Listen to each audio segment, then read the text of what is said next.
am a first-generation Afghan-American woman. I'm also a Santa Clara alum. My parents were both born and raised in Kabul, Afghanistan. My parents fled around the time of the Russian invasion, and they sought refuge outside of the country.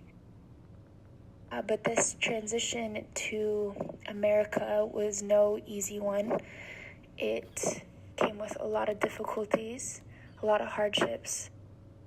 I, at the time, didn't understand or know how difficult raising a family in America as immigrants. I didn't understand it then because they just did such a good job of providing. Like, I felt 100% privileged growing up, but I know that my parents had to go through a lot of difficulties to achieve that, to provide a life where their kids view it as completely privileged. They were immigrants. They spoke Farsi. They were immigrants, so they definitely, I'm sure, faced some tough situations within the working world. My parents had to make this huge transition.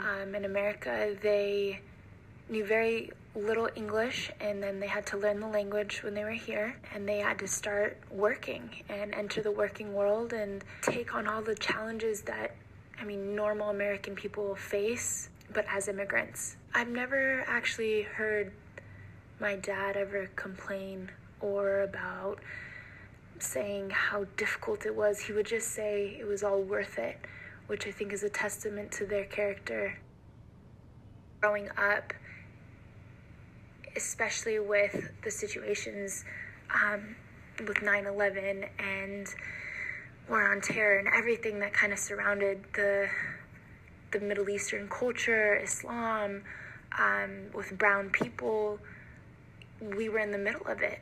And I remember days where my dad particularly would tell us, like, you don't need to be very vocal about you being Muslim, or, try to just keep yourself low-key and don't draw attention to yourself for our own safety. And that hurt me. And I would get upset to have him say that. I'm like, I'm proud of who I am, but he was just concerned about our safety, and that broke my heart. My mom played the very typical female role. She was the caregiver, took care of the house, the kids, everything. My dad went to work, did that whole 9-to-5 job. But in other ways, both of my parents were incredibly open-minded. And I think I was very lucky to have parents like that, because I know a lot of families that come from where we come from kind of struggled in that, because my parents realized that they were going to raise kids in America. They were going to have first-generation Afghan-American kids, and that was going to be a very interesting dichotomy, because it was this whole idea of making sure you know where you come from and having those incredible traditional Afghan values and not forgetting the culture, but also having to adapt and adopt the American values, the positive American values. So my parents, they wanted us to know that we were Afghan, but that we were also American, and that we had to take advantage of every opportunity that we were given, because they didn't have those opportunities in Afghanistan.